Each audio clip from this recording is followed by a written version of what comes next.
గంజాయి, డ్రగ్స్ వంటి మత్తు పదార్థాల జోలికి వెళ్లి జీవితాలను, ఆరోగ్యాలను నాశనం చేసుకోవద్దంటూ ధవళేశ్వరం పోలీసులు నినాదించారు. తూర్పుగోదావరి జిల్లా ఎస్పీ నరసింహకిషోర్ ఆదేశాలతో Rajahmundry south zone DSP Shivapriya ఆధ్వర్యంలో ధవళేశ్వరం సీఐ గణేష్ మంగళవారం స్థానిక ప్రధాన సెంటర్లలో ర్యాలీ, మానవహారం నిర్వహించారు. స్వచ్ఛందంగా యువత భారీగా ఈ కార్యక్రమంలో పాల్గొన్నారు. ఈ సందర్భంగా డీఎస్పీ శివప్రియ గంజాయి, డ్రగ్స్ వంటి మత్తు పదార్థాల జోలికి వెళ్లం, నేరరహిత సమాజ స్థాపనకు కృషి చేస్తాం అని స్థానికులతో ప్రతిజ్ఞ చేయించారు. డీఎస్పీ శివప్రియ మాట్లాడుతూ యువత తమ బంగారు భవిష్యత్తును మాదక ద్రవ్యాలకు బానిసలై నాశనం చేసుకుంటున్నారని అన్నారు. కుటుంబాలతో సంతోషంగా జీవించేందుకు వాటిని తక్షణమే విడనాడాలని పిలుపునిచ్చారు. ప్రజలు ఈ ర్యాలీ మాదిరిగానే పోలీసులకు నేర నియంత్రణకు సహకరించాలని కోరారు. సిఐ గణేష్ మాట్లాడుతూ ఇంత ఎండలో కూడా పోలీసులు చేపట్టిన మాదక ద్రవ్యాల వ్యతిరేక కార్యక్రమానికి యువత స్వచ్ఛందంగా హాజరు కావడం చూస్తుంటే మార్పుకి ఇదే నాంది అన్నారు. పోలీసులపై ప్రతి ఒక్కరూ అప్రమత్తంగా ఉండాలని కోరారు. ఈ కార్యక్రమంలో ఎస్ఐ హరిబాబు, సిబ్బంది ఉన్నారు.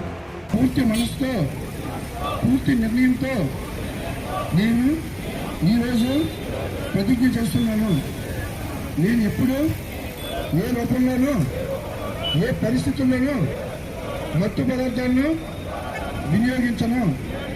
జీవితం కష్టంగా అనిపించినప్పుడు ధైర్యాన్ని ఎంచుకుంటాను.